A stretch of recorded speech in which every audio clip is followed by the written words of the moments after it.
السلام علیکم ورحمۃ اللہ وبرکاتہ۔ الحمد للہ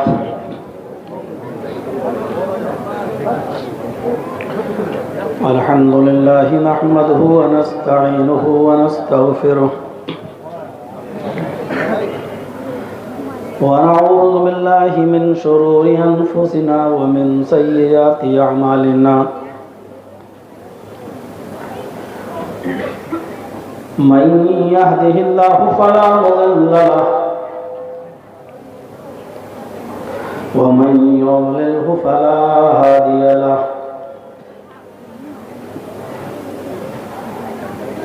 وأشهد أن لا إله إلا الله وحده لا شريك له،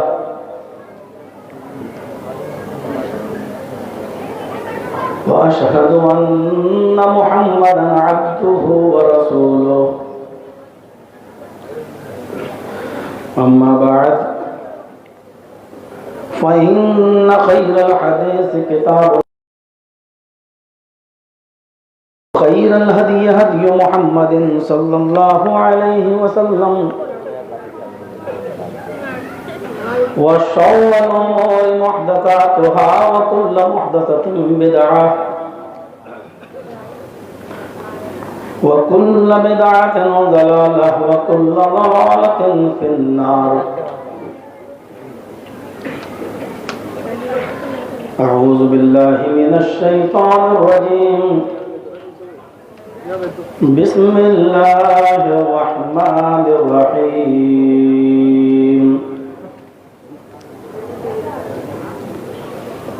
يا أيها النبي إنا أرسلناك شاهدا ومبشرا ونذيرا وداعيا إلى الله بإذنه وسراجا منيرا۔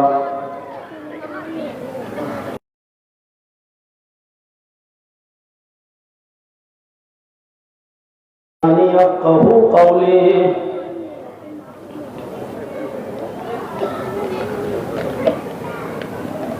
مرکزی جمعیت اہل حدیث کے امیر محترم اصغر علی امام مہدی حفظہ اللہ کے فرزند جناب محمد اظہر مدنی حفظہ اللہ، ناظم اجلاس جناب مولانا محمد راشد اثری حفظہ اللہ، ہمارے رفیق سفر جناب مولانا محمد کمال الدین صاحب سنابلی حفظہ اللہ، اور اسٹیج پر بیٹھے ہوئے دیگر معقر علماء کرام، نگر میرٹھ کی سرزمین پر آپ کا یہ ایک جمع غفیر اور ایک عظیم جو بہت بڑی شکل میں یہاں ایک بھیڑ جمع ہوئی ہے، معزز سامعین حضرات، پردہ نشین اسلامی خواتین، پیاری ماں اور بہنوں، قوم و ملت کے لائق ور نوجوانوں، مستقبل کے ہونہار عزیز بچوں، رات کے تقریباً 12 بجے تک، پونے 12 بجے تک آپ نے مختلف علماء کرام کو مختلف عناوین پر ان کے مختلف اسلوب و لہجے میں آپ نے سماعت فرمایا۔ مجھ سے پہلے ہارون صاحب سنابلی حفظہ اللہ، اور ان سے بھی پہلے مولانا کمال الدین سنابلی حفظہ اللہ، اور ان سے بھی پہلے محمد اظہر مدنی حفظہ اللہ، اور بھی مختلف علماء کو آپ نے سنا، اور مجھے بھی آپ برداشت کر رہے ہیں۔ کہنے والوں کو اور سننے والوں کو عمل کی پوری توفیق عطا فرمائے۔ قرآن کریم کی جس آیت کریمہ کو میں اللہ تبارک و تعالیٰ نے اپنے نبی جناب محمد رسول اللہ صلی اللہ علیہ وسلم کی مختلف خوبیاں نبی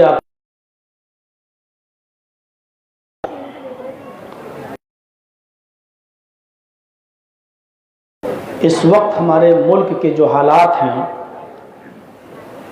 اس کی طرف ہلکا سا اشارہ ایک درد بھرے لہجے میں ناظم عمر ہونے کی ضرورت ہے۔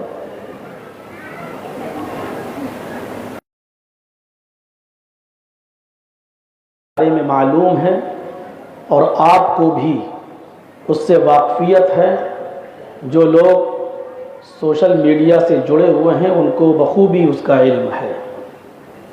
اور اس وقت کی نزاکت یہی کہتی ہے کہ بہت ہی سمجھداری کے ساتھ اور بہت ہی عقل و شعور سے کام لینے کی ضرورت ہے۔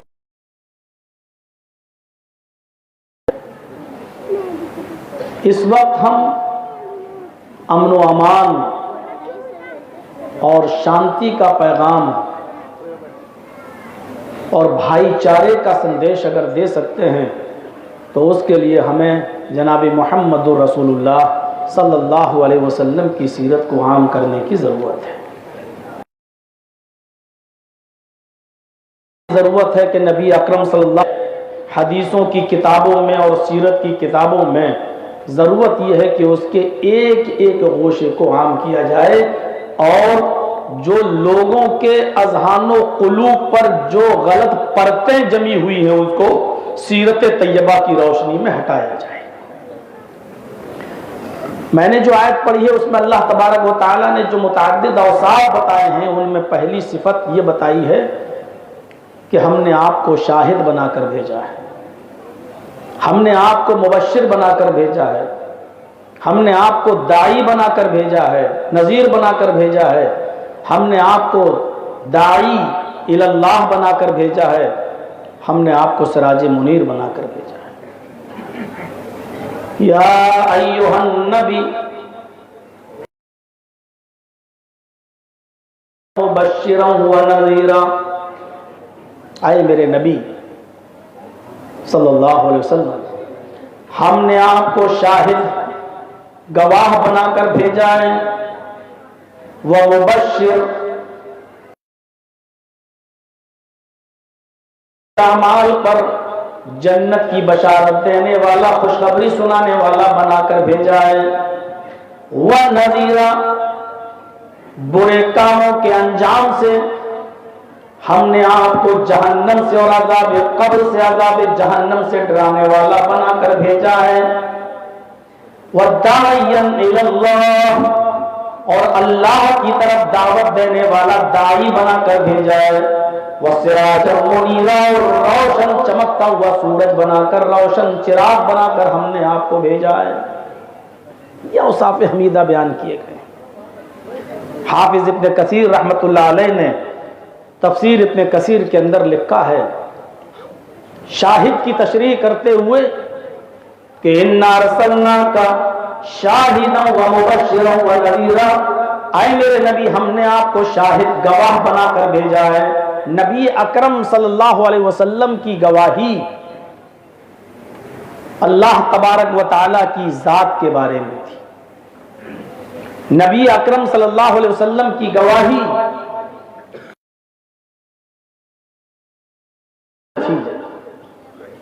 اللہ کے نبی جناب محمد رسول اللہ کی گواہی فرشتوں کے تعلق سے تھی۔ نبی اکرم صلی اللہ علیہ وسلم نے ان چیزوں کی گواہی دی، اور جن کی گواہی پر ہم سب نے لبیک کہا ہے۔ کسی بھی معاملے میں گواہوں کی قلت و کثرت کوئی معنی نہیں رکھتی ہے، بلکہ گواہ کی ذات معنی رکھتی ہے، اس کی حیثیت معنی رکھتی ہے۔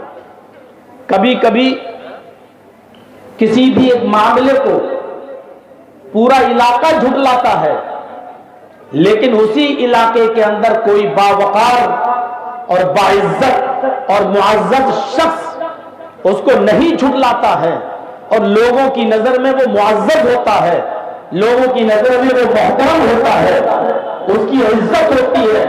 لوگ یہ جانتے ہیں کہ ہمارے علاقے کا سب سے سچا شخص سب سے سچا انسان ہے، تو پورے محلے کی گواہی پر اعتبار نہیں کیا جاتا ہے، صرف اس ایک شخص کی گواہی پر اعتبار کر لیا جاتا ہے. برٹش گورنمنٹ جب یہاں تھی تو وہاں ایک زمین پر تنازع پیدا ہو گیا تھا، اور ہندو بھائی یہ کہتے تھے کہ یہ زمین ہماری ہے، اور مسلمان یہ دعویٰ کرتے تھے کہ یہ زمین ہماری ہے. برٹش گورنمنٹ کے نافذ کردہ جج کے سامنے بڑی پریشانی یہ تھی کہ فیصلہ کس کے حق میں کیا جائے، فیصلہ کس کے حق میں کیا جائے، اور کوئی ثبوت ایسا نہیں مل رہا تھا کہ جس ثبوت کی بنیاد پر وہ فیصلہ کر سکے. تو اس نے ایک اصول اور ضابطہ یہ بنایا، تو اس نے ہندو اور مسلمان دونوں سے پوچھا کہ یہ بتاؤ کیا تمہارے علاقے میں کوئی ایسا شخص ہے، کوئی ایسا فرد ہے کہ جس کی گواہی دونوں گروہ کے لوگ مان لیں اور دونوں جماعتیں مان لیں، ہندو بھی مان لیں اور مسلمان بھی مان لیں. تو ہندو بھائیوں نے ایک نام پیش کیا کہ ہاں اگر فلاں بستی کا فلاں بزرگ فلاں شخص اگر گواہی دے گا تو میں اس کی گواہی کو ماننے کے لیے تیار ہوں. لیکن پریشانی یہ تھی کہ اس مسلمان بزرگ نے یہ قسم کھا رکھی تھی کہ میں کسی فرنگی کا چہرہ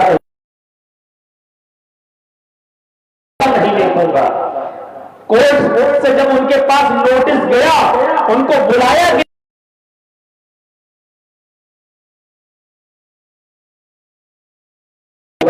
اس لیے میں کورٹ میں نہیں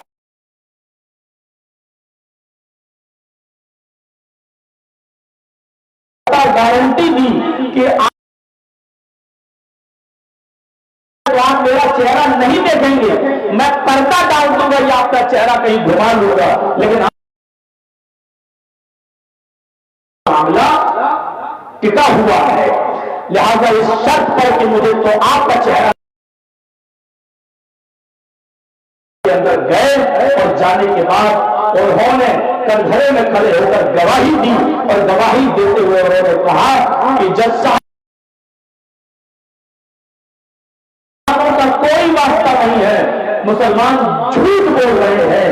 زمین کے جس حصے پر فساد ہے، جس حصے پر لڑائی اور دنگا اور جھگڑا ہے، اختلاف ہے، وہ ایک ہندو کی زمین ہے، مسلمانوں کا اس زمین سے کوئی تعلق نہیں ہے. اور جج نے اس مسلمان بزرگ کی گواہی کو مانتے ہوئے فیصلہ دے دیا، کیونکہ دونوں نے اس بات کی گارنٹی دی تھی کہ ہمیں ان کا فیصلہ منظور ہے. تو میرے بھائیوں، گواہوں کی قلت و کثرت کوئی معنی نہیں رکھتی ہے، بلکہ گواہ کی ذات دیکھی جاتی ہے کہ وہ محمد رسول اللہ دیں، جہنم کی گواہی محمد رسول اللہ صلی اللہ علیہ وسلم دیں، اللہ کے ایک معبود برحق ہونے کی گواہی محمد رسول اللہ صلی اللہ علیہ وسلم دیں. تو اس ذات کی گواہی سے بڑھ کر اور کس کی یا ایھا النبی انا ارسلناک شاہدا حبیب، اے میرے نبی ہم نے آپ کو شاہد بنا کر بھیجا، گواہ بنا کر بھیجا. نبی اکرم کی اس گواہی پر سب نے گواہی دی. یہ بھی ضروری نہیں ہے کہ گواہ موقع واردات میں موجود ہو. جیسے کہتے ہیں کہ یہ قتل تم نے دیکھا ہے، جب دیکھا نہیں ہے تو گواہی کیسے دے رہے ہو؟ ایسی جگہوں پر ضروری ہے، لیکن کچھ جگہ ایسی ہوتی ہیں میرے بھائیوں کہ جہاں صرف گواہ معتبر گواہ کی،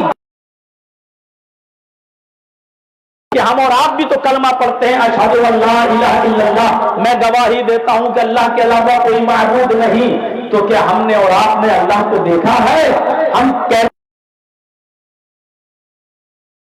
گواہی دیتا ہوں اس بات کی کہ محمد اللہ کے بندے اور اس کے رسول ہیں، تو کیا ہم نے محمد رسول اللہ صلی اللہ علیہ وسلم کو دیکھا ہے؟ تو میرے بھائیوں، یہ ضروری نہیں ہے، بس اس گواہ اور معتبر گواہ نے جب گواہی دے دی کہ ایک اللہ کے علاوہ ہمارا کوئی معبود نہیں ہے، اسی کی گواہی پر ہم بھی گواہی دیتے ہیں کہ اللہ کے علاوہ کوئی معبود نہیں ہے. اس گواہ نے کہا کہ جنت ہے، ہم نے بھی تسلیم کر لیا کہ جنت ہے. اور وہ گواہ اس لیے معتبر ہے کہ جب نبی بننے سے پہلے، رسول بننے سے پہلے، پیغمبر بننے سے پہلے بھی جب خانہ کعبہ میں جب سیلاب آیا مکے کے اندر اور پانی کی زد میں آیا اور اس میں شگاف ہو گیا اور وہ بہہ گیا، جب اس کو اثر نو تعمیر کیا گیا تو حجر اسود کو جب رکھنے مقام پر کون رکھے گا تو اس میں بڑی بڑی قوموں میں جھگڑا پیدا ہو گیا. بڑے بڑے سردار یہ چاہتا تھا کہ حجر اسود نہیں، حجر اسود کے قبیلے کو سردار کو کہ چلو آج تو اس معاملے کو چھوڑو، کل جو سب سے پہلے خانہ کعبہ میں آئے گا وہی فیصل ہوگا. جو کل سب سے پہلے خانہ کعبہ میں تشریف پر جبرائیل الذی خلق آیت نازل نہیں فرمائی ہے، اللہ کی طرف سے کوئی پیغام نہیں آیا ہے. نبی بننے سے پہلے لوگوں کی شہادت دیکھیے اس شاہد کے تعلق سے کیا تھی کہ اللہ کے نبی صلی اللہ علیہ وسلم محمد ابن عبداللہ خانہ کعبہ میں سب سے پہلے پہنچ گئے اور سب لوگ سوتے رہے. جب اٹھے تو بھاگے سب خانہ کعبہ کی طرف کہ ہم سب سے پہلے پہنچے، ہم سب سے پہلے پہنچے. کیا دیکھتے ہیں کہ محمد ابن عبداللہ وہاں پہلے سے پہنچے ہوئے. صادق آ گیا ہے، یہ جو فیصلہ کریں گے ہمیں منظور ہے.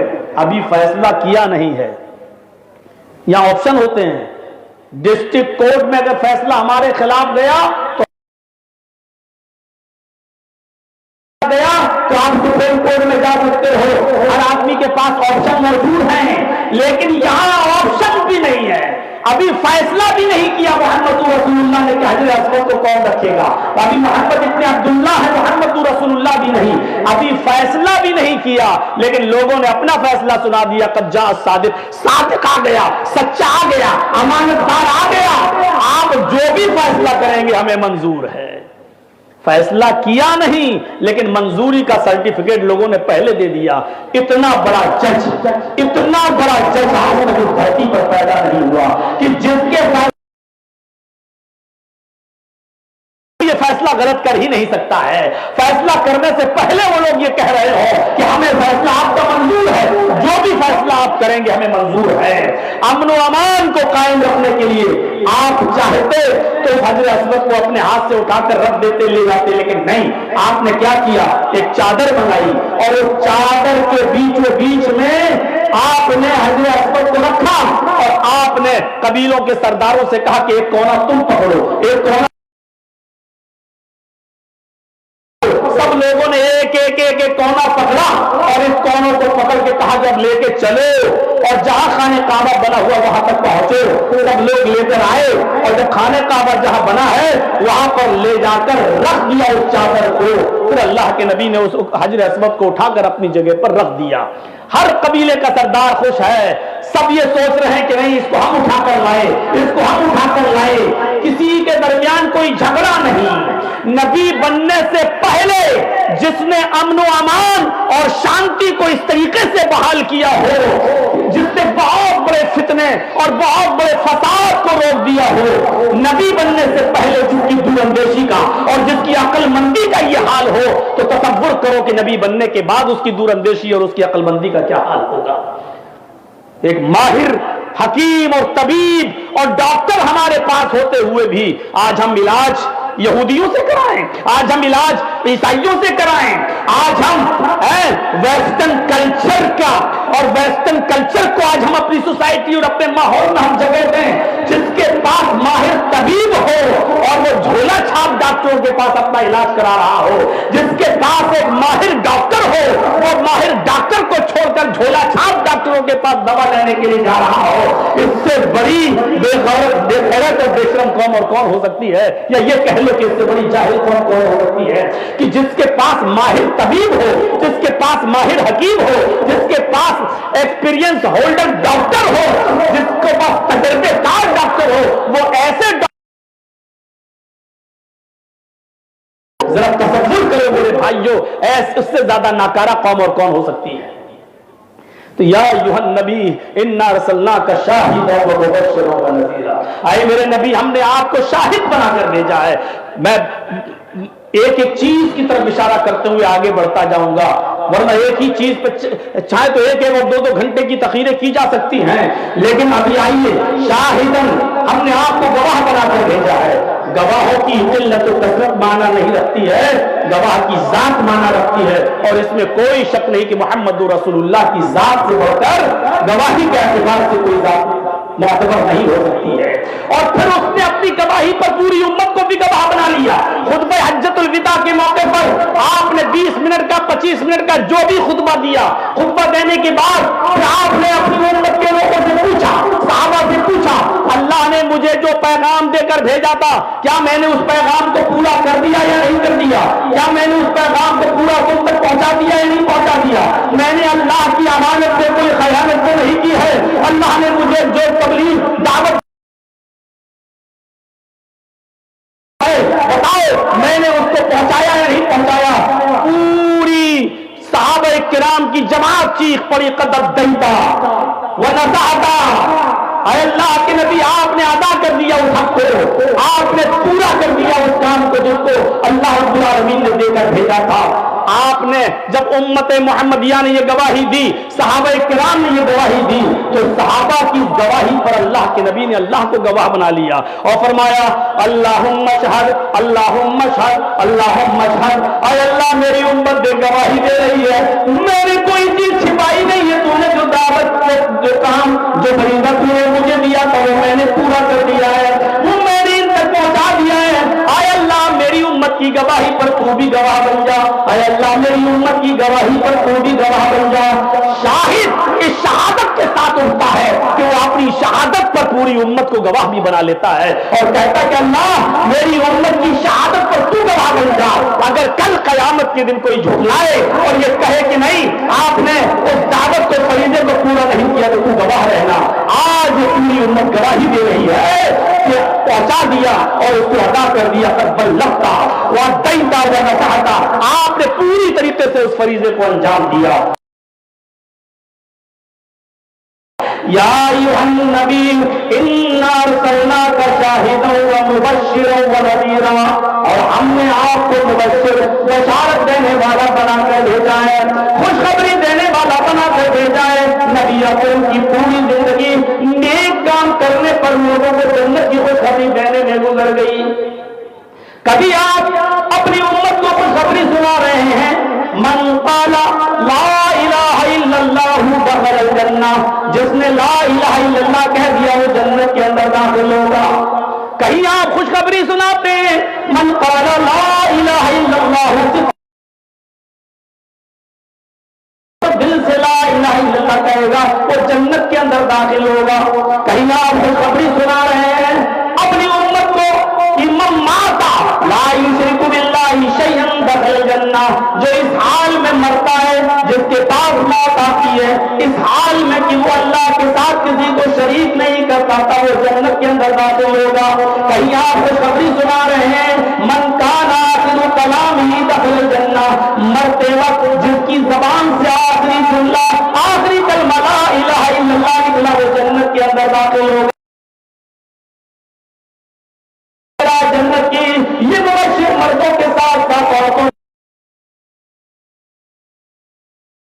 اذا صلت خمسها وصامت شهرها وأطاعت بالها وأحسنت فرجها فلتدخل من أبواب الجنة شاءت، جو عورت پانچوں وقت کی نماز پابندی سے پڑھتی ہو، جو عورت پانچوں وقت کی نماز کی پابندی کے ساتھ محافظت کرتی ہو، وصامت شهرها اور رمضان کے پورے مہینے کے روزے پابندی کے ساتھ رکھتی ہو، وأطاعت بالها اور اپنے شوہر کی اطاعت و فرما برداری کرتی ہو، وأحسنت فرجها اور اپنے شرمگاہ کی حفاظت کرتی ہو، غیر مردوں سے اپنے سفر کی محافظت کرتی ہو۔ جو عورت یہ چار کام کر لے، پانچوں وقت کی نماز پابندی کے ساتھ پڑھنے والی، رمضان کے پورے مہینے کی روزے رکھنے والی، اپنے شوہر کی اطاعت و فرما برداری کرنے والی، اپنے شرمگاہ کی حفاظت کرنے والی، جو یہ عورت چار کام کرتی ہو ایسی عورت کو پکارا جائے گا،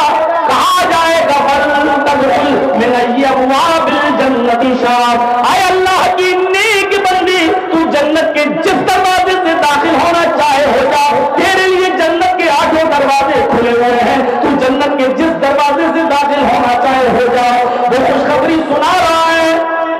مبشر کبھی وہ خوشخبری سناتے ہوئے کہتا ہے جس نے اذان کے کلمات ادا کیے، اذا قال المؤذن اللہ اکبر اللہ اکبر، جب مؤذن کہے اللہ اکبر اللہ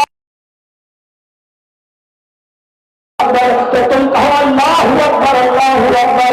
جب مؤذن کہے اشہد ان لا الہ الا اللہ فقولوا اشہد ان لا الہ الا اللہ، جب مؤذن کہے اشہد ان لا الہ الا اللہ تو تم بھی کہو اشہد ان لا الہ الا اللہ۔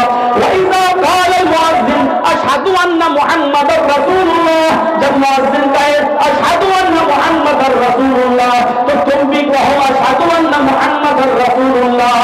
اور جب مؤذن کہے حی علی الصلاۃ فقولوا لا حول ولا قوۃ الا باللہ تو تم کہو لا حول ولا قوۃ الا باللہ۔ جب مؤذن کہے حی علی الفلاح تو تم کہو لا حول ولا قوۃ الا باللہ۔ جب مؤذن کہے اللہ اکبر اور جب مؤذن کہے لا الہ الا اللہ، لا الہ الا اللہ کہے تو تم بھی کہو لا الہ الا اللہ۔ جس نے مؤذن کے ان کلمات کو دہرایا ثم قرأ اللہم رب هذه الدعوة التامة والصلاة القائمة آت محمدا الوسیلہ والفضیلہ وابعثہ مقاما محمودا الذی وعدتہ، اور اس کے بعد جس نے یہ دعا پڑھ لی، جس نے مؤذن کے اذان کے کلمات دہرائے اور اس کے بعد یہ دعا پڑھ لی، اللہ کے نبی صلی اللہ علیہ وسلم فرماتے ہیں لہ شفاعتی، ایسے انسان کے لیے، ایسے شخص کے لیے میری شفاعت حلال کر کھڑا ہوگا تو اللہ کی طرف سے مجھے اجازت ہوگی اور میری سفارش اس کے لیے حلال کر دی جائے گی، میری شفاعت کے دروازے اس کے لیے کھلے ہوں گے، یعنی میں اس کو انشاءاللہ اللہ سے سفارش کر کے جنت کا مستحق بنوا دوں گا۔ تو میرے پیارے ساتھیوں، مبشر شان سے بشارت دیتا ہے، مبشر نے قدم قدم پر اچھے کام کرنے پر بشارت دی ہے۔ ذرا تصور کرو، کبھی اچھی طریقے سے وضو بنانے پر بھی بشارت دے رہا ہے کہ ما منکم من احد یتوضأ، تم میں سے جس نے بھی وضو بنایا فیحسن الوضوء، اور اچھی طریقے سے وضو بنایا، اچھی طریقے سے وضو بنایا، وضو بنایا اور اچھی طریقے سے وضو بنایا، اور وضو بنانے کے بعد جس نے یہ دعا پڑھی اشہد ان لا الہ الا اللہ واشہد ان محمدا عبدہ ورسولہ، اللہ کے نبی صلی اللہ علیہ وسلم فرماتے ہیں ایسے شخص کے لیے بھی فتحت لہ ابواب الجنت ثمانیۃ، ایسے شخص کے لیے بھی جنت کے 8 دروازے کھول دیے جاتے ہیں۔ مسلم شریف کے صفحات پر یہ منظر دیکھا جا سکتا ہے میرے بھائی،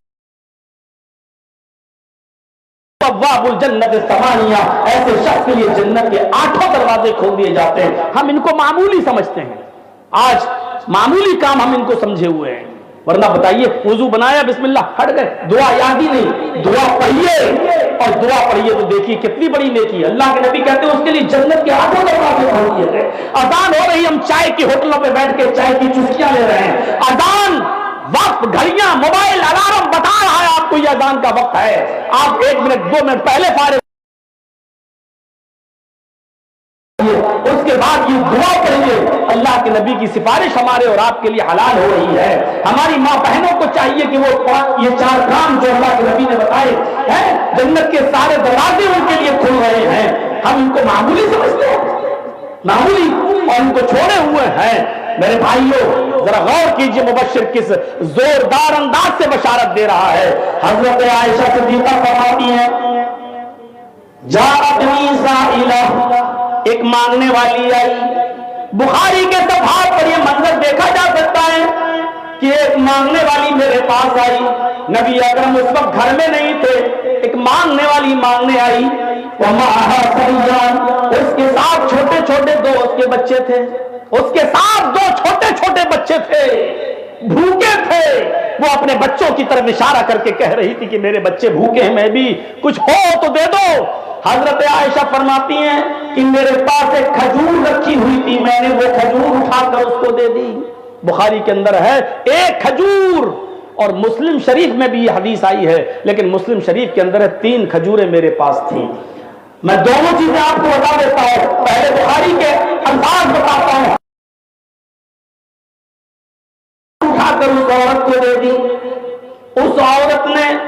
کھجور کے 2 ٹکڑے کیے. صحابیات تصدقوا، صدقہ کرو، بے شک تمہارے بنا آپ کو جہنم سے بچاؤ، بچاؤ اپنے آپ کو. اللہ کے رسول آئیں گے، اگر بھوکے ہوں گے تو میں دے دوں گی، کھا لیں گے. ہمارے گھر کی ہماری بیٹیاں، ہماری بہنیں تو اپنے جہیز کا سامان نہیں سنبھال پاتی ہیں اپنے گھروں پر. حضرت عائشہ صدیقہ سے پوچھو، ایک کھجور وہ بھی اپنے شوہر کے لیے سنبھال کر رکھی ہوئی تھی کہ آئیں گے تو دے دیں گے، لیکن مانگنے والی آ گئی. سیکھا وہیں سے تھا، درس وہیں سے ملا تھا. یونیورسٹی کے وائس چانسلر تو وہی محمد رسول اللہ تھے جو خود بھوکے رہ جاتے تھے لیکن دوسروں کو کبھی بھوکا نہیں دیکھا. اس لیے حضرت عائشہ کہتی ہے بچے بھوکے تھے، میں گئی کھجور اٹھا کے لائی اور دے دی. اس عورت نے کھجور کے 2 ٹکڑے کر دیے، آدھا ٹکڑا اس کو دے دیا اور آدھا کھجور اس کو دے دیا، یعنی دونوں بچوں کو آدھا آدھا دے دیا. اس نے اپنے بچوں کو کھلایا اور آگے بڑھ گئی. یہ تو بخاری کا کہ میرے پاس 3 کھجوریں تھیں، میرے پاس 3 کھجوریں رکھی ہوئی تھی. میں گئی، میں نے تینوں کھجوریں اٹھائی اور اس عورت کو دے دی، اس مانگنے والی کو دے دی. اس مانگنے والی نے، اس سائلہ نے تینوں کھجوریں لینے کی بعد ایک اپنے اس بچے کو دے دی اور دوسری کھجور اس نے دوسرے بچے کو دے دی. دونوں بچوں نے اپنی اپنی کھجوریں کھا لی. تیسری کھجور اس ماں نے، اس عورت نے اپنے کھانے کے لیے رکھی. جیسے ہی ماں، وہ مانگنے والی، اس کھجور کے کو اپنے منہ تک لے گئی کھانے کے لیے، وہ دونوں چھوٹے چھوٹے بچے ماں کی کھجور پر جھپٹ پڑے. بھوک انسان کو کتنا مجبور کر دیتی ہے اور کہاں تک پہنچا دیتی ہے. وہ چھوٹے چھوٹے معصوم بچے اپنی ماں کی کھجور پر جھپٹ پڑے.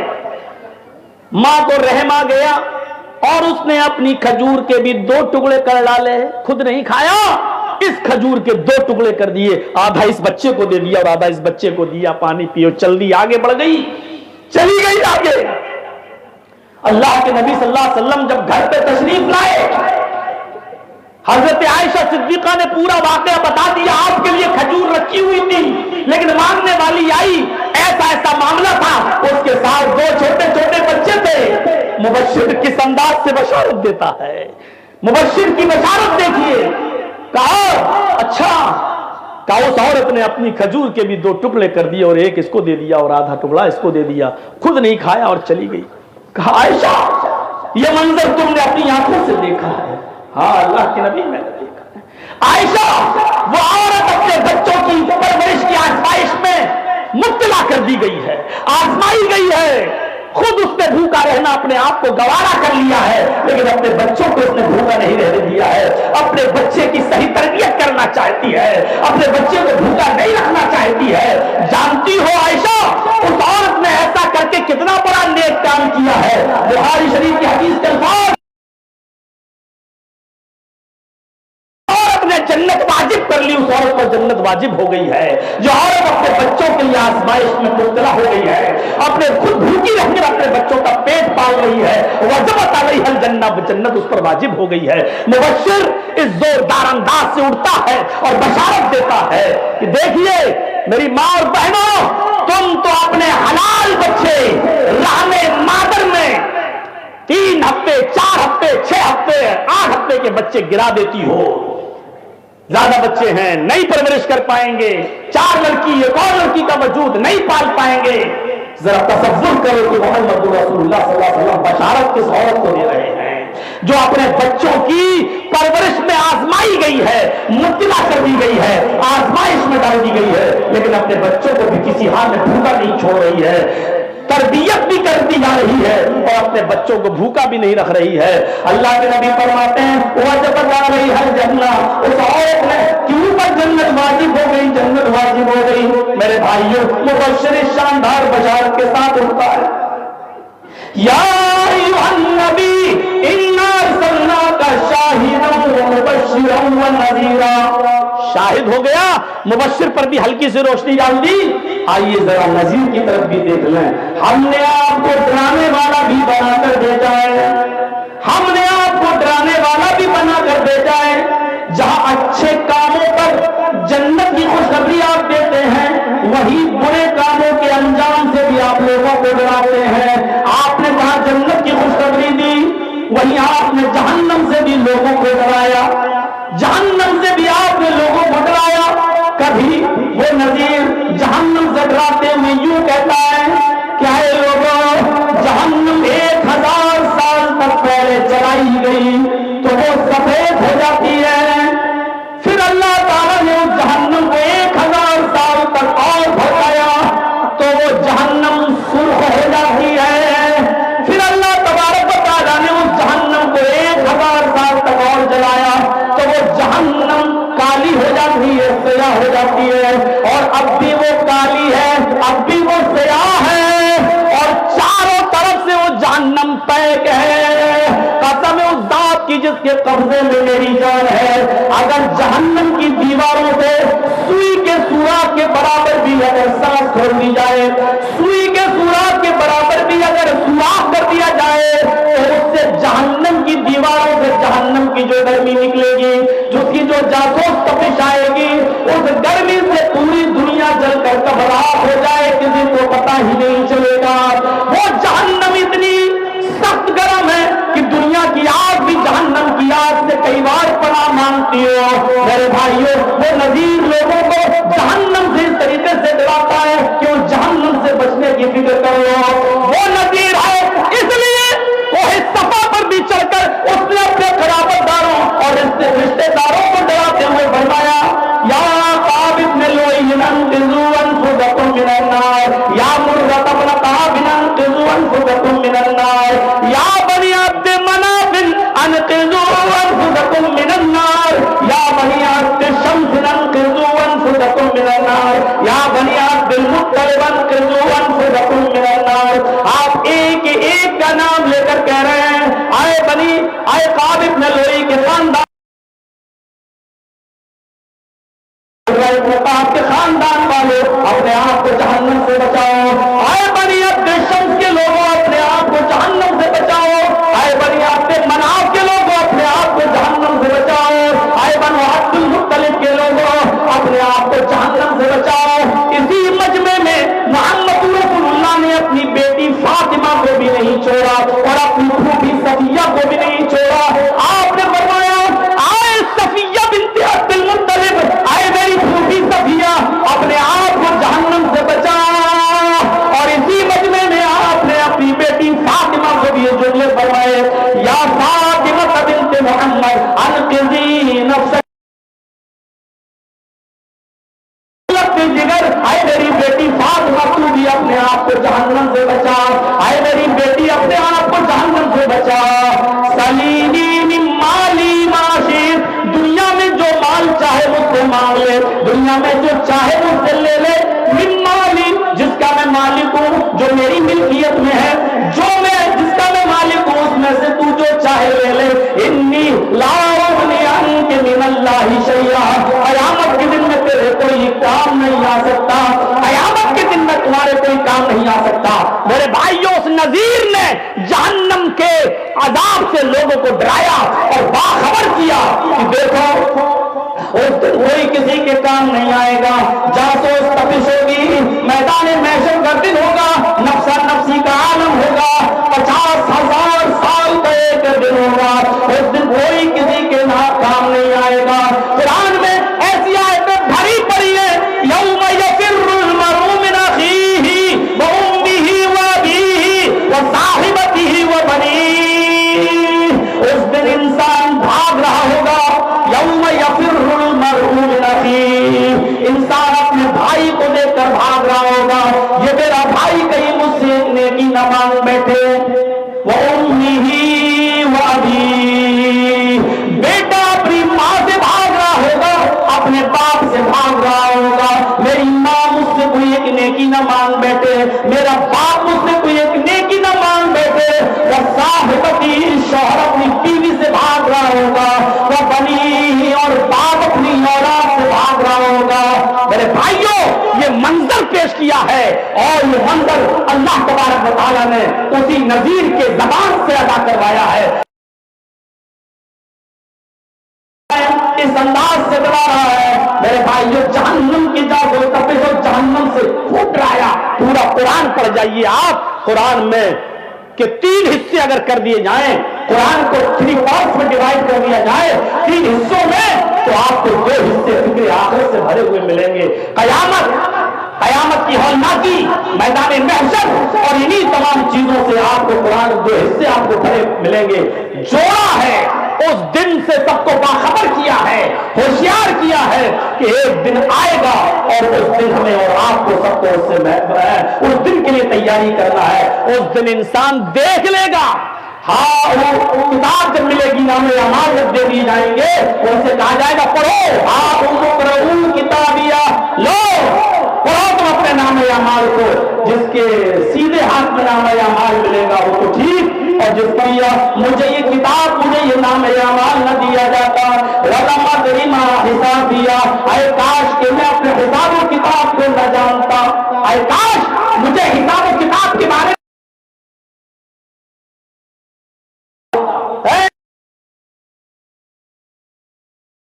جو زندگی میری ختم ہو گئی تھی وہ ختم ہی ہو جاتی، مجھے دوبارہ زندہ نہ کیا جاتا، مجھے دوبارہ نہ اٹھایا جاتا۔ مالیا، جس مال کو، جس دولت کو میں کما کر گن کر رکھا کرتا تھا، وہ میرے کوئی کام نہ آیا۔ حالت انی سلطانیہ، ساری دلیلیں ہلاک ہو جائیں گی، سارے معاملات دھرے کے دھرے رہ جائیں گے۔ وہ چیخ پڑے گا، ایک کاش میں اپنے حساب و کتاب کو نہیں جانتا۔ میرے بھائیوں، نذیر اس طریقے سے لوگوں کو ڈراتا ہے، اس طریقے سے لوگوں کو ڈراتا ہے کہ ایک بار حضرت عائشہ صدیقہ فرماتی ہے، مسلم شریف کی حدیث کے الفاظ ہیں، حضرت عائشہ فرماتی ہیں کہ اللہ کے نبی صلی اللہ علیہ وسلم نے فرمایا، یحشر الناس یوم القیامۃ حفاۃ عراۃ غرلا۔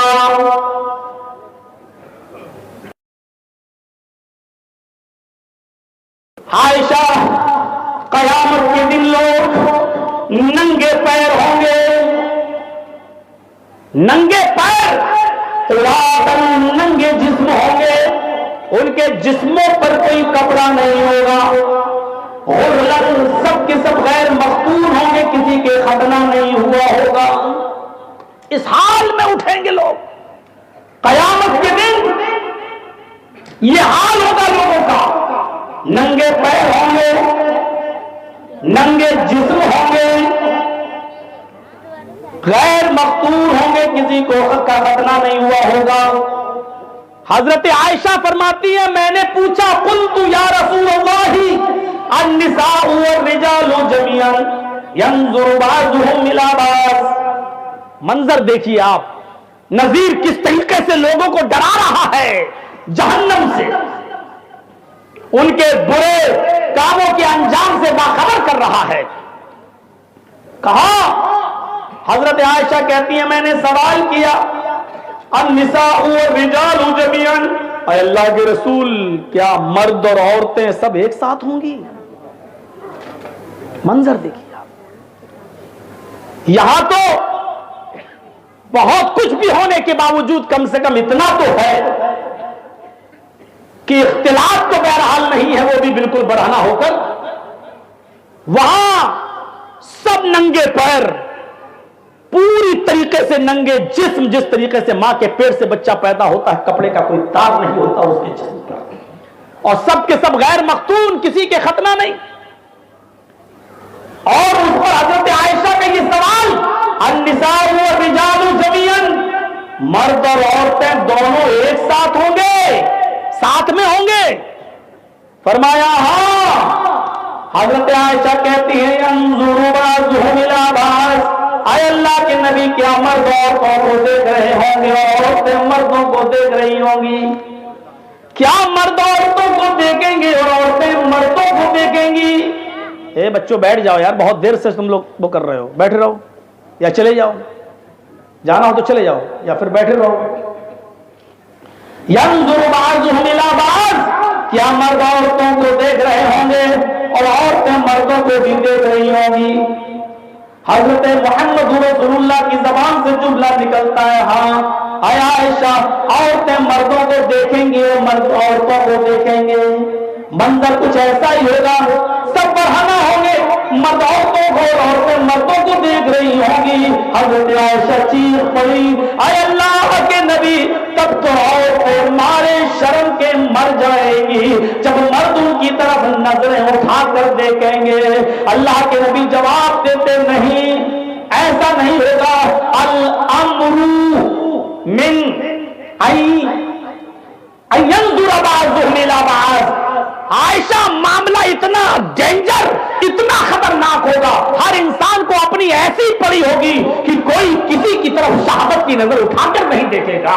آج تو معمولی سے کپڑے پر ہماری نظریں اڑ جاتی ہیں اور دل و دماغ بہل جاتے ہیں، وہاں معاملات ایسے ہوں گے میرے بھائیوں کہ بڑھانا لڑکا، بڑھانا لڑکی، بڑھانا مرد، بڑھانا عورت، لیکن جہنم کی جاسوس تپش اور جہنم کا خوف اور جہنم کا ڈر اور سورج ایک میل کے فاصلے پر حالات ایسے ہوں گے کہ بڑھنا عورتیں اور عورتیں ہوگی، اپنی اپنی فکر ہوگی کہ ہم کسی طریقے سے اپنے آپ کو بچا لیں۔ میرے پیارے ساتھیوں، نذیر اس طریقے سے جہنم سے ڈراتا ہے، یا ایھا الذین آمنوا یا ایھا النبی انا ارسلناک شاہدا ومبشرا ونذیرا۔ اے نبی، ہم نے آپ کو شاہد بنا کر بھیجا، اے نبی، ہم نے آپ کو جنت کی خوشخبری دینے والی ہے۔ وہ دعوت اس غار ہرا سے شروع ہوتی ہے جب آپ 40 سال کی عمر پوری کر چکے، اور غار ہرا میں موجود، اور اس رات سے شروع ہوتی ہے جس رات جبرائیل امین آتے ہیں قرآن کی آیتیں لے کر، یہاں سے رشتہ اللہ سے جوڑا جاتا ہے، اور ایسا جوڑا جاتا ہے کہ جبرائیل امین آئے، نبی کو پتہ ہی نہیں ہے کہ یہ جبرائیل ہیں، اس سے پہلے کبھی کوئی آیا ہی نہیں تھا اس غار میں۔ ہم تو پہلے بھی عبادت کیا کرتے تھے، کئی کئی دن کا کھانا لایا کرتے تھے، اور اس غار میں ہم نے راتیں گزاری۔ آج یہ کون چلا آیا، اور آیا اس رات کی تاریکی میں اندھیرے میں، اور آ کے ہی کہتا ہے کہ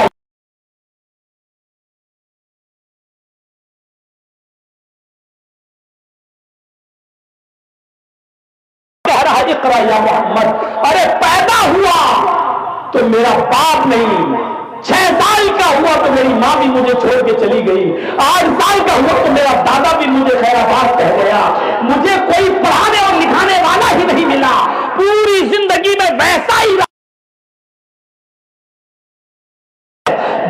رہا۔ پھر یہ مجھ سے پڑھنے کے لیے کہہ رہا ہے، کیا پڑھنے کے لیے کہہ رہا ہے؟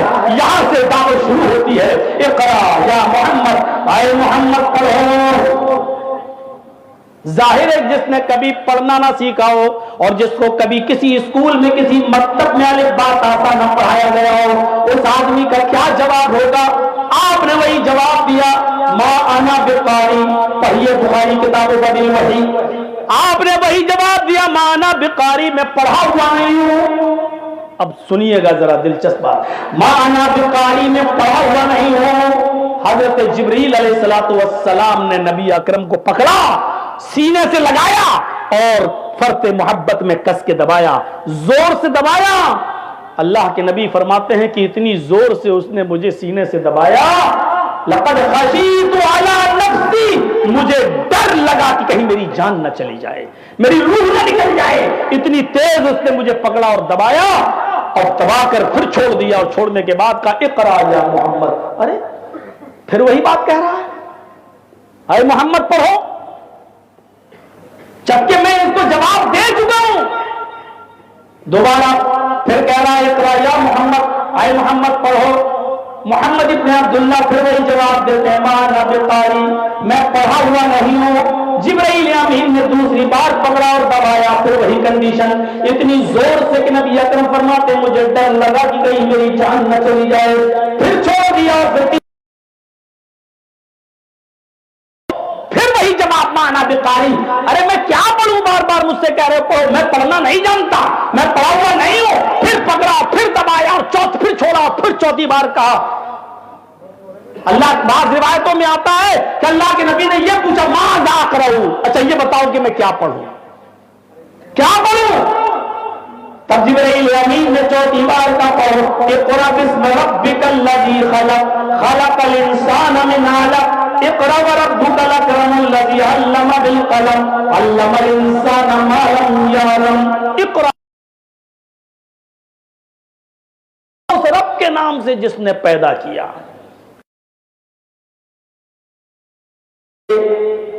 Be C A for apple B for ball اس کو کیمسٹری اور فزکس اور بایو نہیں دیتی جاتی ہے. عرب کے لوگوں کے اذہان و قلوب کیسے تھے اور وہ کس تعلیم کو برداشت کر سکتے تھے اور کون سی تعلیم بیٹھ سکتی تھی اسی حساب سے قرآن کی آیتیں نازل ہوئی ہیں. اقرأ باسم ربک الذی خلق پڑھو اس رب کے نام سے جس نے پیدا کیا. کیوں تھے کہ ایک چھوٹی سی سوئی کپڑا سلنے والی اور ایک ماچس کا کھوکھلا جب بغیر کسی بنانے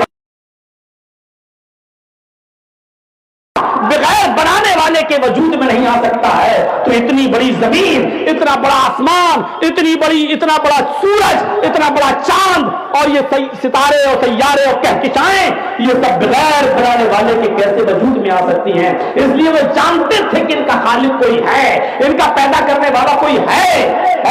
اس لیے اقرأ باسم ربک الذی خلق اس رب کے نام سے جس نے پیدا کیا. یہ تعلیم اس اہل عرب اور ان مکے رب سے رشتہ جوڑا کیونکہ وہ جانتے تھے کہ ان کا خالق کوئی ہے. پڑھیے اس طرف ہم نہیں جانا چاہتے آیات توحید کی طرف ہے. وہ آپ نے بہت سے اپنے علماء سے سنی ہوں گی کہ پوچھو ان کافروں سے, ان مکہ میں رہنے والوں سے کہ زمین و آسمان کو کس نے پیدا کیا تو یہی جواب دیں گے اللہ. پوچھو ان سے کہ آسمان سے بارش کون برساتا ہے تو یہی جواب دیں گے اللہ. پوچھو ان زمین و آسمان کا مردہ سے زندہ سے کون نکالتا ہے تو یہی جواب دیں گے. جانتے تھے, مکہ کے لوگ بھی جانتے تھے کہ ان سب چیزوں کا خالق اللہ ہے. اس لیے یہ تعلیم جب دی جائے گی تو سب برداشت کر لیں گے اور سب سمجھ بھی لیں گے کہ ہاں. اس لیے وہ تعلیم دی گئی اور یہاں سے آپ نے اللہ کی طرف بلانا شروع کیا, یہاں سے رشتہ جڑا.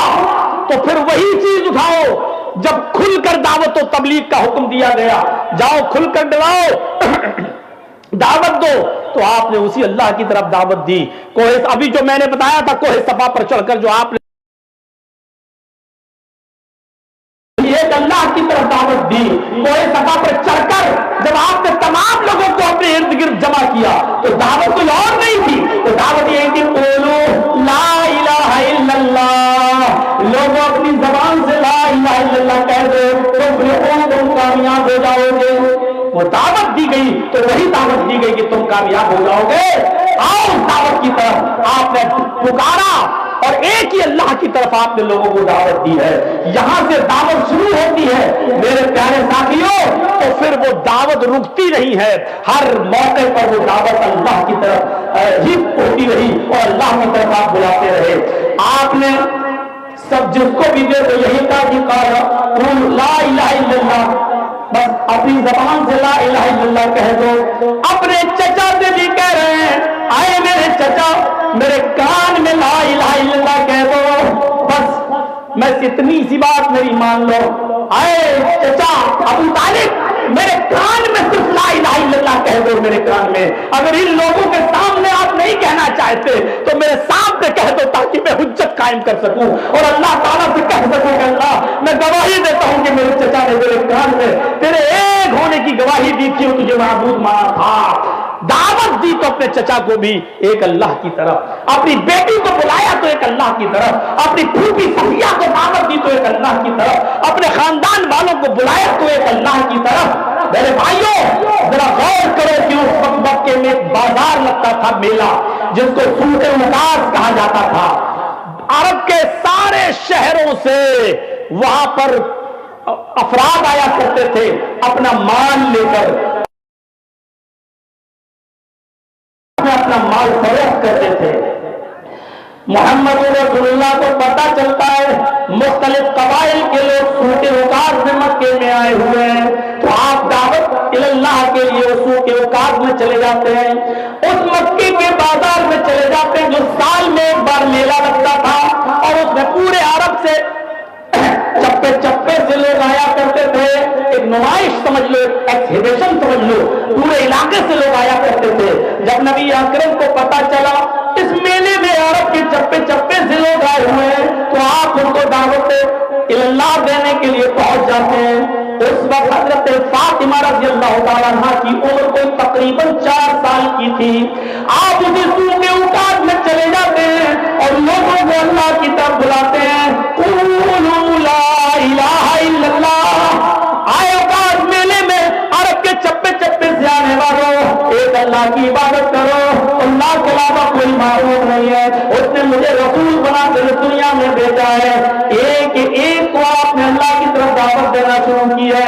اوقات میلے میں سوٹے اوقات میں آپ دعوت دے رہے ہیں اور یہاں لوگوں نے جب ایک اللہ کی دعوت کا نام سنا اور یہ سنا کہ وہ ہمارے معبودہ نے باطلا کو, ہم جن کی پوجا کرتے ہیں, جن کو اپنا معبود مانتے ہیں, ان کی عبادت سے منع کر رہا ہے, تو اتنا مارا اس سورۃ اوقات کے اندر محمد ابن عبداللہ محمد رسول اللہ کو اتنا مارا کہ آپ بے ہوش ہو کے زمین کے اوپر گر پڑے. کسی راہگیر نے بتایا فاطمہ رضی اللہ تعالیٰ عنہ کھیل رہی تھی اپنے گھر کے باہر. کسی نے بتایا بیٹی تیرے بابا کو سوق اوقات میں لوگوں نے اتنا مارا کہ تیرا بابا بے ہوش پڑے ہوا ہے. جاؤ اپنے بابا کو اٹھاؤ, ان کو دیکھو. 4 سال کی بیٹی فاطمہ دوڑ لگاتی ہے, بھاگتی ہے. ابن قیم ذات المعاد کے اندر نقل کرتے ہیں وہ 4 سال کی بچی فاطمہ اور اس سوتے اوقات کی طرف بھاگ رہی ہے, جا رہی ہے اور اپنے بے ہوش باپ کو زمین کے اوپر گرا ہوا دیکھتی ہے. کچھ خون کے قطرے بھی زمین کے اوپر گرے ہوئے دیکھتی ہے. میرے باپ بے ہوش زمین کے اوپر پڑے ہیں تو اس نے اپنے سر سے اوڑھنی اتاری. 4 سال کی بچی کے سر پر اوڑھنی کتنی اچھی لگ رہی ہے, جبکہ پردہ بھی فرض نہیں ہوا ہے, آیات پردہ بھی نازل نہیں ہوئی ہے. ابھی محمد رسول اللہ نے پردے کو فرض قرار نہیں دیا ہے, اللہ نے بھی پردہ فرض قرار نہیں دیا ہے. ابھی مکے میں پردہ فرض نہیں ہوا ہے اور آپ مکے کے سوتے اوقات میں دعوت اللہ دے کے رزلٹ میں بے ہوش پڑے ہیں اور فاطمہ پھر بھی اوڑھنی اوڑھے ہوئے ہیں. یہ 4 سال کی بچی کی اوڑھنی آج کی ہماری 18 اور 20 سال کی جوان بیٹیوں کے گال پر تھپڑ نہیں مار رہی ہے. انسٹاگرام پر آئیڈیو ویڈیو بنانے والی, ٹک ٹاک پر ڈانس کرنے والی لڑکیوں کے گال پر کیا یہ تماچے نہیں مار رہی ہے؟ حضرت فاطمہ کا یہ تھپڑ کیا ان کے گال پر نہیں لگ رہا ہے؟ 4 سال کی بچی اوڑھنی اپنی اتارتی ہے, سر سے اپنا دوپٹہ اتارتی ہے اور اپنے باپ کے لہو کو, اپنے باپ کے خون کو صاف کرتی جاتی ہے, اپنے باپ کے خون کو پوچھتی جاتی ہے. ابن قیم ذات المعاد کے اندر نقل کرتے ہیں جو پوچھتی جاتی ہے اور کہتی جاتی ہے اے مکے کے لوگوں, اے مکے والوں, تم نے میرے اس باپ کو مارا ہے جس نے آج تک کبھی زندگی میں جھوٹ نہیں بولا ہے. اے وفا کے علاوہ کوئی ہمارا معبود نہیں ہے. اس جرم میں تم نے اتنا مارا کہ مکے میں میرا باپ بے ہوش پڑے ہوئے ہیں, تم نے اس جرم میں ہی میرے باپ کو مارا ہے. اتنا آنسو گرتے جا رہے ہیں, ان آنسوؤں نے آب حیات کا کام کیا. آنسوؤں کے چند قطرے محمد رسول اللہ کے گال پہ گر جاتے ہیں. اللہ کے نبی آنسوؤں کی گرماہٹ سے اڑ جاتے ہیں, آپ کو ہوش آ جاتا ہے. آپ نے اپنی بیٹی, اپنی لگتی جگر فاطمہ کو اپنے پاس پایا, فوراً اپنے سینے سے لگا لیا اور فرمایا وہ قوم کیسے بھلا پائے گی, وہ قوم کیسے نجات پائے گی جو محمد کی لگتے جگر 4 سال کی بیٹی کو رلاتی ہو, تیری بیٹی کے آنکھوں میں آنسو لاتی ہو. میرے پیارے ساتھیوں غور کرو, یہاں آپ نے مارے کھائی لیکن دعوت دے رہے ہیں تو ایک اللہ کی طرف دعوت دے رہے ہیں.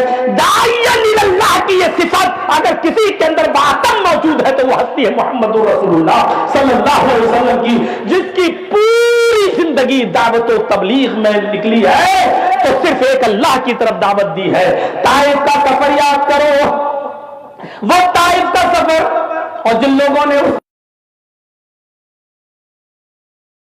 طائف کا سفر کتنی پہاڑی پر چڑھ کر کتنے اونچائی پہ چڑھ کے کرنا پڑتا ہے، اس طائف پہ جب آپ لوگوں کو دعوت دینے کے لیے گئے تو وہاں کے معاشرے کو پہلے ہی پتہ چل گیا آج محمد ایک اللہ کی طرف بلانے کے لیے آ رہے ہیں، ایک اللہ کے معبود ہونے کی گواہی دینے کے لیے آ رہے ہیں. وہ پہلے سے چھپے ہوئے تھے اور جیسے ہی آپ نے لوگوں کو جمع کر کے ایک اللہ کی طرف بلانا شروع کیا، آپ کے اوپر پتھروں کی بارش ہونے لگی، آپ کے اوپر چاروں طرف سے پتھر آنے لگے، آپ ادھر بھی بے ہوش ہو گئے، زمین کے اوپر گر گئے.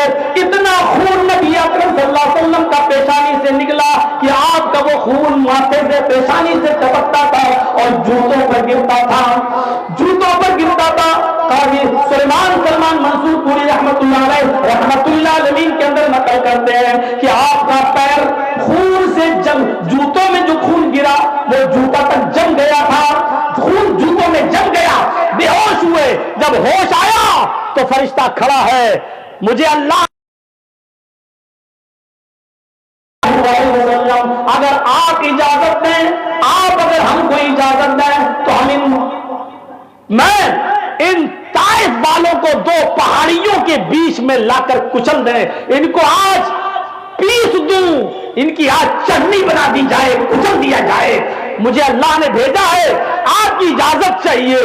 لیکن رحمت اللہ علیہ کی رحمت دیکھیے، زبان سے یہ نکلتا ہے نہیں، مجھے ان کے لیے ان کی بربادی کی کوشش کرنے کے لیے میں نہیں آیا، ان کو ہلاک اور برباد کرنا یا کرانا میرا مقصد نہیں ہے. اے فرشتوں، مجھے تمہاری مدد کی ضرورت نہیں ہے اس معاملے پر. آج یہ ایمان نہیں لائیں گے کوئی بات نہیں، لیکن ان کی پشتوں میں چھپی ہوئی ضروریت میرے اوپر ضرور ایمان لائے گی. کل جب ان کی پشتوں میں، ان کی سلبوں میں جو ضروریت چھپی ہوئی ہے، جب وہ پیدا ہوگی ان کی آنے والی نسلیں ہمارے اوپر ضرور ایمان لائیں گی. آپ کے ہاتھ اٹھ گئے، آسمان پر نظریں اٹھ گئیں اور نظریں آسمان پر ڈال کر اس رحمت للعالمین نے جو دعا دی وہ دعا یہ تھی، اللہم اہد قومی فإنہم لا یعلمون. اللہ میری قوم کو ہدایت دے، یہ جانتی نہیں ہے کہ میں کون ہوں، میں تیری طرف سے رسول بنا کر بھیجا گیا ہوں. اے فرشتوں جاؤ، آج یہ ایمان نہیں لائیں گے تو کل ان کی ہونے والی نسلیں میرے اوپر ضرور ایمان لائیں گی. یہ طائف کا سفر ہے، وہاں مار کھا رہے ہیں لیکن دعوت اللہ ادھر بھی آپ کی زبان سے اگر نکل رہی ہے تو دعوت اللہ نکل رہی ہے.